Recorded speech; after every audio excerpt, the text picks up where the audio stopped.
over the last 200-300 years? I think not. And that's why I'm very pessimistic, and there's only one way that we can force the issue, and that is for people in the streets demanding change, ordinary citizens saying they are going to go round the politicians, around governments, and demand that there should be a change that leads to the kind of peace and prosperity that we desperately need. I can't go into any more detail. One little fact, a remaining one.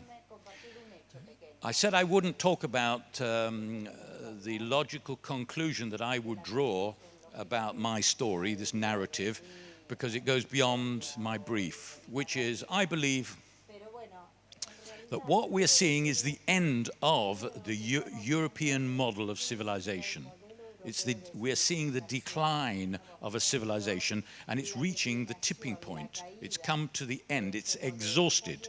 We all want to be rent takers. We all want to live by having land values going up and up and up, which we can then put in our pockets without having to work for it and enjoy good lives. But most of us want to live like that, and there are not enough people who are creating the rents. So this is an impossible situation. It's just not possible for ordinary people like me who owns a home. I see my house going up in value. I think I'm very clever because I'm getting richer and richer every year without doing anything. But everybody wants to be like me, and nobody wants to, or very few people, not enough people, want to work to create the wealth that creates the rents so that people like me can live without having to work. And that's an impossible situation.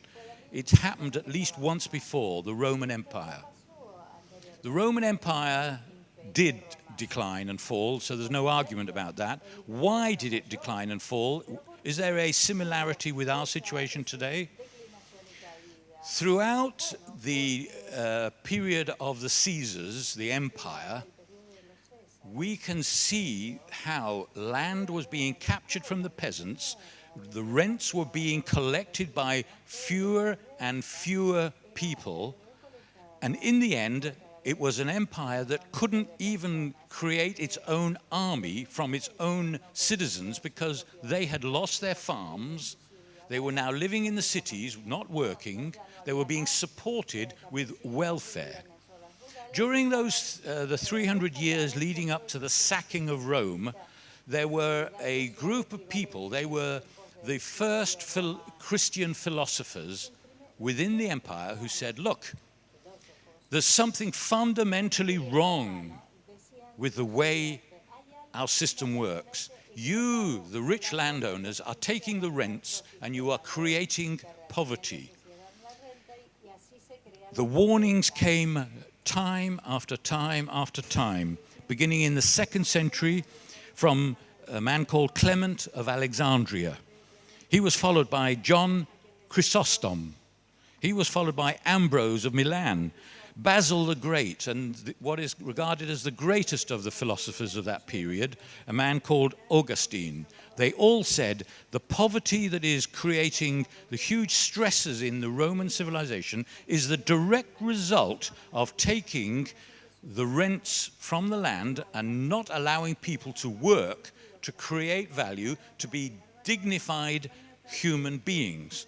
The result was Rome had to hire mercenaries to man the armies, and the mercenaries were the ones who sacked the city of Rome in 410.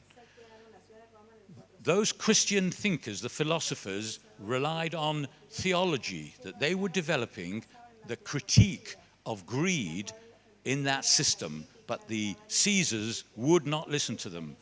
And in the end, that civilization had to come to an end. Today we have science to support theology, but the politicians are still not listening.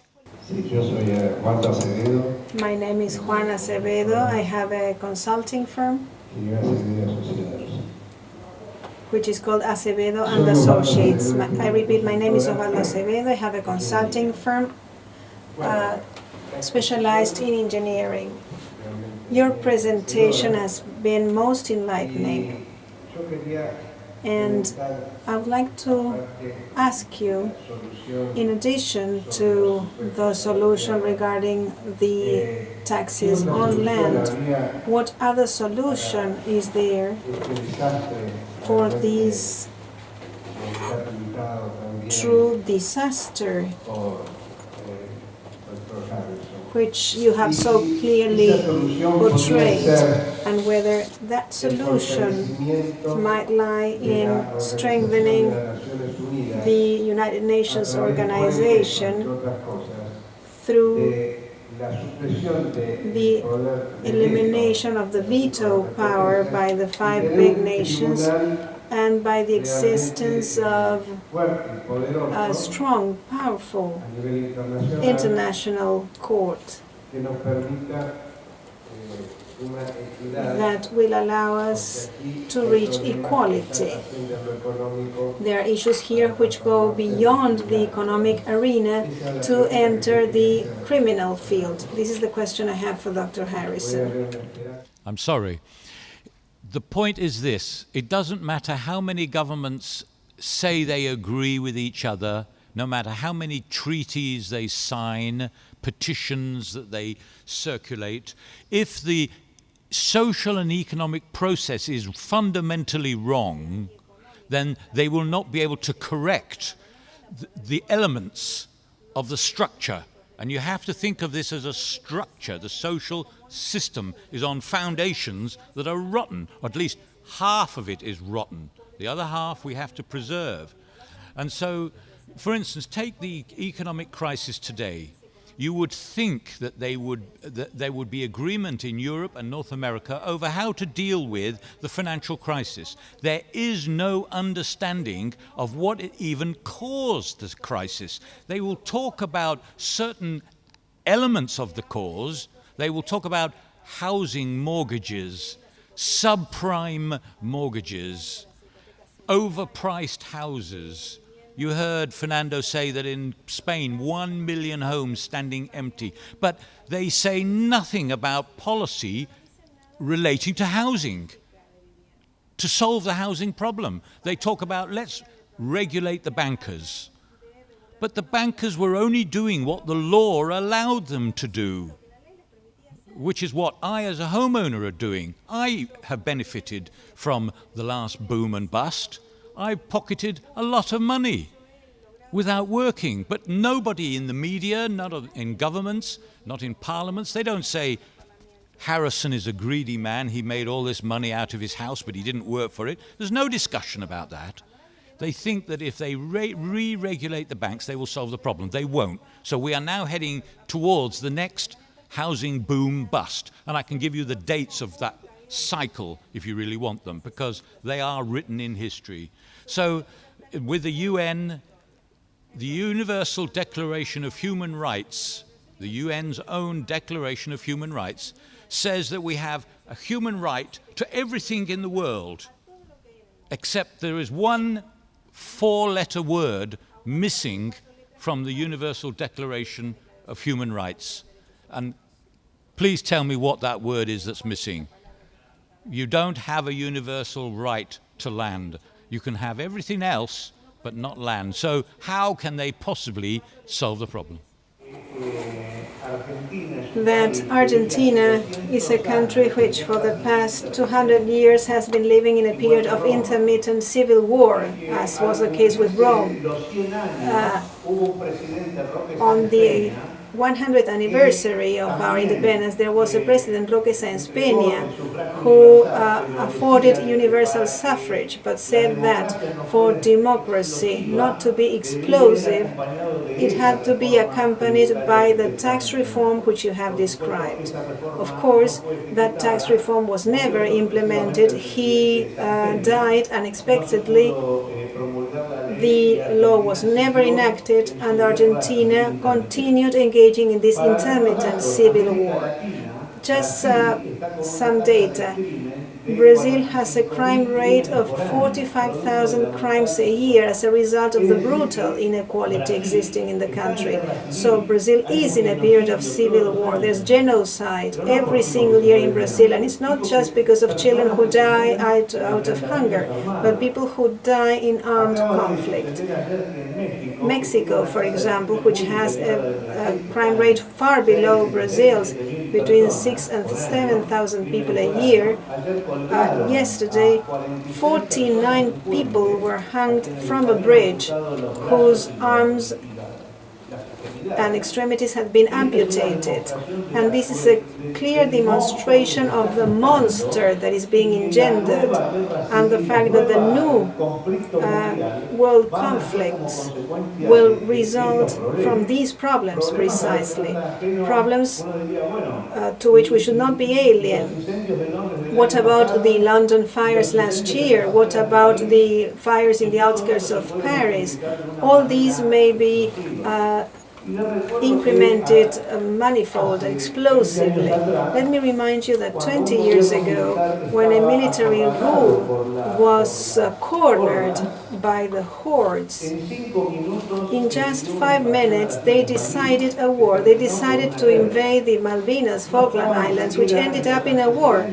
This, the assumption that this might happen was non-existent. However, the existing situation, the existing tension, and the people going against the military rule was the determining factor in deciding this war. And I agree with you that unless we become truly aware of the seriousness of this matter, events will surprise us. And it's the butchers that come out of these situations, those who do what has to be done and those who do what politics mandate them to do, emerge as mushrooms after rainfall.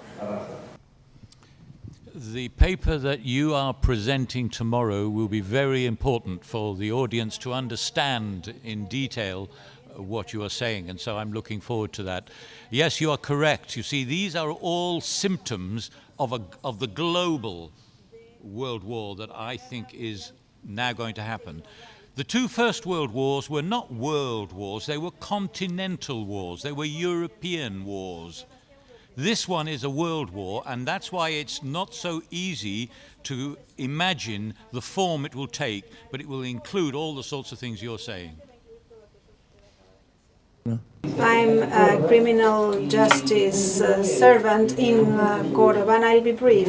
I loved your speech. And I would like to quote 3 things. One from Jean de la Brugère, a Frenchman, who said that in witness of disgrace and somebody else's misery, you take shame in being happy or in being successful. This relates to capitalism. The people who applaud this wild capitalism, people who lead a happy life. You may not feel happy if you see misery in others. Another quote is from T.C. Eliot, an Englishman, but who also lectured in Harvard, who said either the world changes or it won't be called world any longer, but rather it will be called hell, barren land, or desert. And concluding, the world is really a tough one. And as Mahatma Gandhi said, the only solution is not a single path to peace. Peace is the path. Congratulations. Keep in our minds at all times is that we do have a choice. We have seen from history that the people who made the bad choices did have the alternative presented to them. They chose not to take the alternative that would have saved their countries. And we have that choice now.